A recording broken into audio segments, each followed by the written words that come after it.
Europe 1, bonjour. Le journal des sports.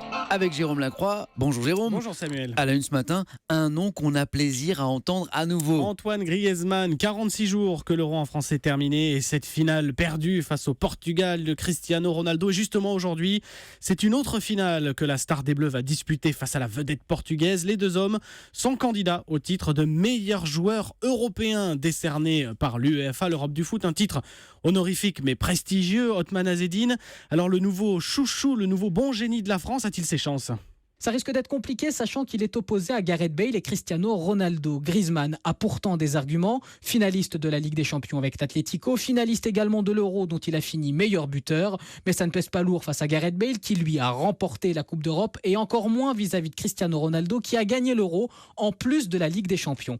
Mais ce qui est sûr, c'est que Griezmann va progresser. À seulement 25 ans, il a le temps de devenir encore meilleur, surtout quand on voit que les plus grands joueurs du monde ont la trentaine. Pour l'instant, le Français est encore en dessous des cadors Ronaldo, Messi ou Bale, mais son objectif est clair, être le plus près possible de leur niveau et pourquoi pas un jour, comme il le dit, manger à leur table. Pour Europe 1, Othman Azzedine. Et double actualité aujourd'hui pour Griezmann. La première liste post-Euro de Didier Deschamps. Le sélectionneur annoncera à partir de 14h les joueurs convoqués pour d'abord un match amical en Italie jeudi prochain, mais surtout la première rencontre de qualification pour le Mondial 2018. Ce sera en Biélorussie le 6 septembre. Et Antoine Griezmann qui sera fixé aujourd'hui sur le programme de son club en Ligue des Champions. Oui, lui et ses coéquipiers de l'Atlético Madrid connaîtront leurs trois adversaires pour le premier tour, tout comme bien sûr les trois représentants du championnat de France, le PSG, Lyon et Monaco. Ces deux derniers, sans rentrer dans le détail technique du tirage au sort, hériteront d'un grand nom européen type Real Madrid, Barcelone, Bayern Munich ou Juventus Turin. Le mot du jour dans l'actualité sportive. Charlatan, qui sera au club de foot de Marseille le prochain homme, la prochaine femme forte, alors que le club est en vente depuis plusieurs semaines.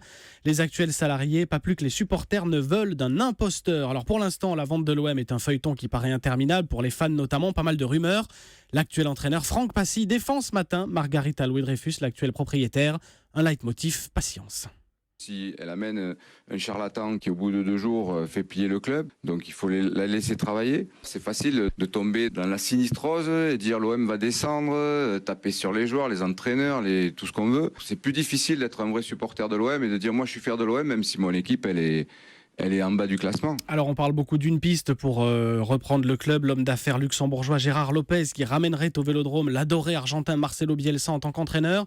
Une information de l'équipe, ça discute, c'est vrai, mais rien n'est signé. On finit avec l'histoire du jour. L'ombre du dopage qui ternit une nouvelle fois les Jeux Olympiques, plus précisément l'haltérophilie. La Fédération internationale a révélé hier l'identité de 15 sportifs dont les tests de dopage se sont révélés positifs. Parmi eux, 3 médaillés d'or chinois au JO 2008. 10 autres ont tous aussi été médaillés à Athènes, Pékin ou Londres. Merci Jérôme, c'était le journal des sports de Jérôme Lacroix.